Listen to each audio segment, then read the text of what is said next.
Hi, it's Sari from Parent Plus. Just a quick video about if you want to make changes in your children, whether that be about the way they behave sometimes, or whether they are feeling anxious, or whether they are even you could look at for bullying, anything, any changes that we want to make, or things that are upsetting us or frustrating us about our lives with our children and stuff that's going on. Now, even stuff that's external that we can't always feel like we don't have much control over. Now, we do have control over our children to a degree, but the only person we really have full control over is ourselves. So this is why it starts with us. Now, over the years, myself and Jackie have worked with so many parents, not just through therapy, but through support, through loads of different ways, and even through lots of friends and my own experience and Jackie's own experience, that, it can be hard when we say this, and sometimes, we have to tread carefully in how we say this, because what we don't want to do is come across as if we're criticising and blaming parents, because it's absolutely not about that.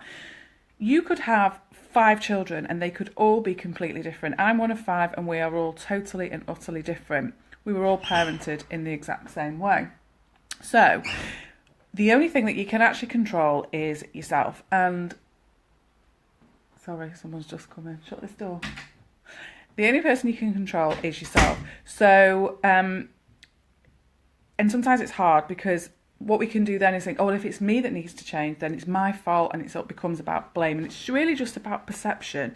So we can change the way that we respond and that we react, and there's no way that, our stress levels and things that happen in our lives don't impact on the way that our children are. Of course they do. Does that mean that we're doing them a disservice? No, it's just life. It's just what happens.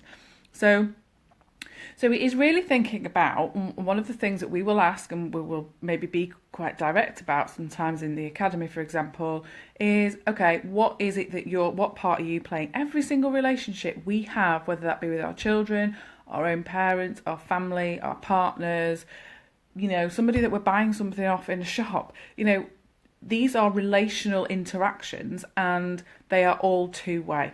So we have to look at our part in this. We have to look at how we respond. So, if someone comes to therapy, for example, and wants to talk about a situation that's really difficult for them, and it may be that they want to blame someone, that they're angry with someone, that they're upset with someone, and that's all fine, and those feelings are really valid. But actually, in that room, the only thing we can properly work with is themselves, because they're the only people that are in that room, and they're the only people that they can fully control and make changes. And when we make changes in ourselves, that then impacts on other people.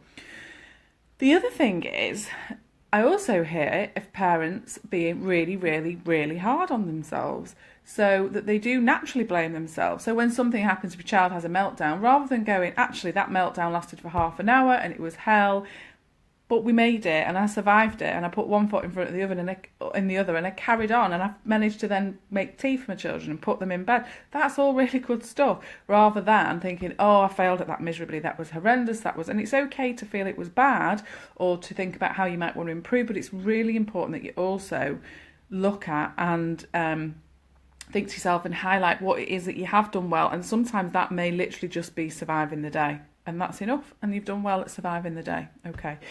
So the other thing I just wanted to mention, again, that comes up time and time again, is, linking on to just putting one foot in front of the other, making time for yourself. If that's only 10 minutes, then that's okay. 10 minutes is fine. But no time, and to say you have no time, is not enough. It's not enough for yourself, because you are doing a disservice to yourself and your children and your family if you don't take some time out for yourself, no matter how long that is, even if it's literally 10 minutes.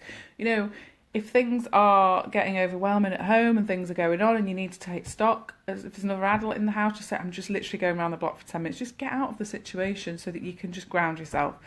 So if you're wanting to change your child's behaviour, for example, hate to say it, but think about what it is that you can do in terms of your reactions and how you deal with the situation. Because again, because you're so emotionally attached to the situation, I would guarantee there are things that you may be doing to exasperate the situation. that's because you're in it, you may be embarrassed, you may be needing to be somewhere and quickly, or whatever it is that's affecting it. Think about what it is that you can do differently. And more often than not, what is missing is parents are great at the praise bit, but what's sometimes missing is being firm. And that sometimes also comes from a place of, well, I know what happens when we go there, or I know what happens when we have to leave the house, or I know. So it's about drawing a line under what it is that you know, and doing, if somebody, I don't know, an aunt or an uncle or somebody then comes into the house, again, I hear so many times that they don't act like that for other people, or these same children will behave really well in school. That's partly to do with that kind of over association with what you know is going to happen or what you think is going to happen. So it's difficult, but it's about drawing a line under it and kind of looking at it with a fresh set of eyes as if it was somebody else. Think, right, if that was somebody else's child, how might I deal with them? What might I say to them? If I hadn't met this child for the first time, what might I say to them? It's very easy for me, for example, as a therapist, to meet with someone's child and make an assessment and think, actually, yeah, this, and this needs to happen.